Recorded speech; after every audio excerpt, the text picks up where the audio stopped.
we have acknowledged, the United States, that sometimes we use remotely piloted aircraft to conduct targeted strikes against specific al-Qaeda terrorists in order to prevent attacks on the United States and to save American lives.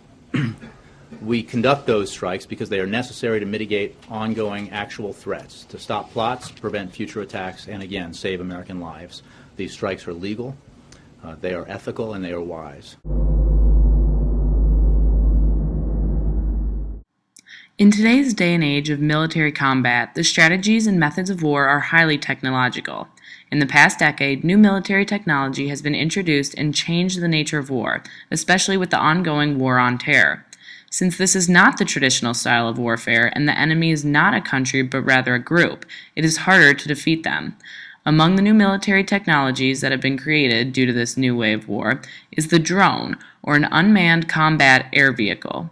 These aircrafts are not human-operated and require no pilot.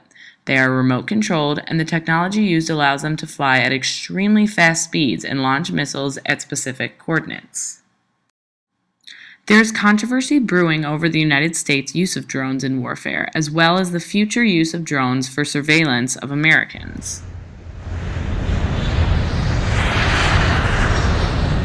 It's a chilling document. It goes to the heart of concerns we have in our democracy about the relationship between the government and citizens, violations of the most fundamental guarantee that the Constitution provides, which is that the government will not take citizens' lives without due process of law. Because terrorist headquarters and bases are difficult to locate, they have been mistaken for civilian gatherings by drones.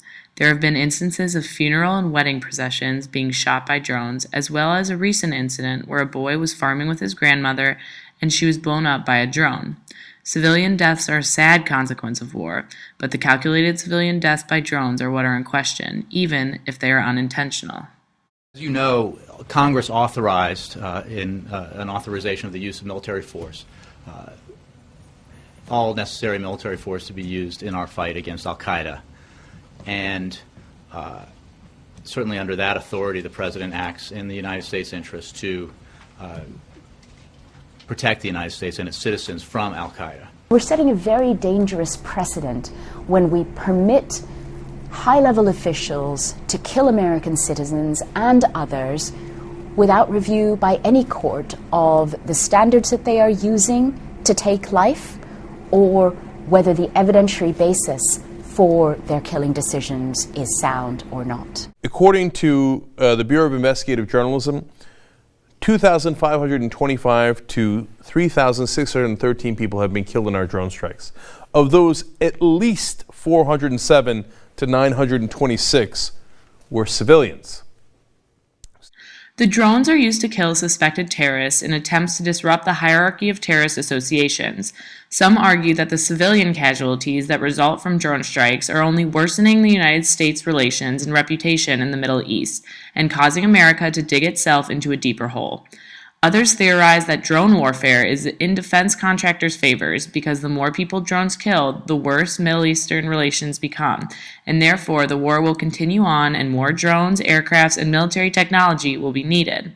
The Iron Triangle relationship is interesting in this sense because the defense contractors profit from the use of the extremely expensive drones and military technology. Knows about what is going on in the Middle East that thinks that the innocent civilians are not being killed by the drones.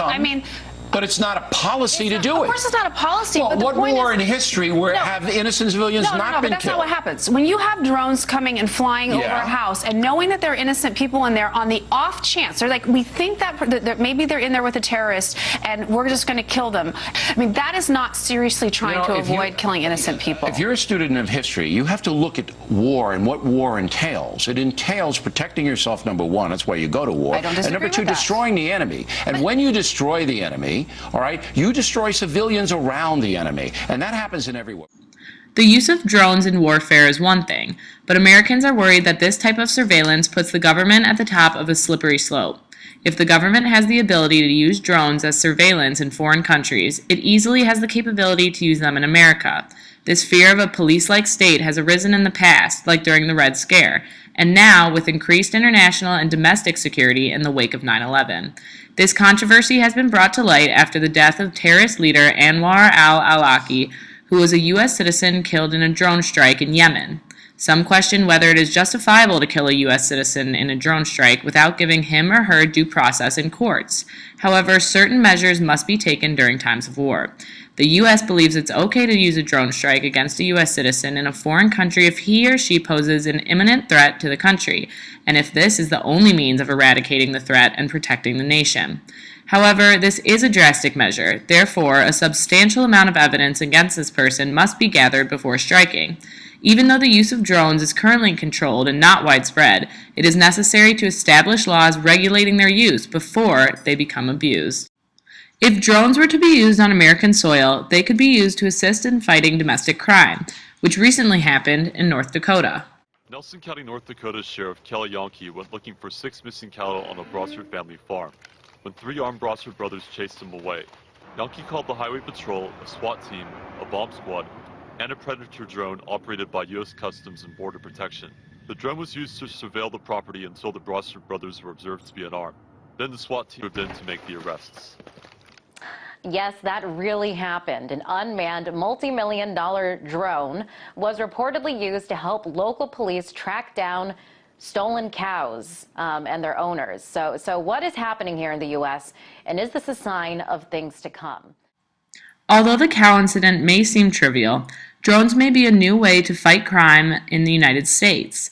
Whether or not drones will be used on American soil is still unknown, but there have been rumors of police using satellite technology and drones to monitor speeding, as well as talk of Amazon using drones to deliver products. All of this is hypothetical, but it gives us a glimpse into what the future may hold.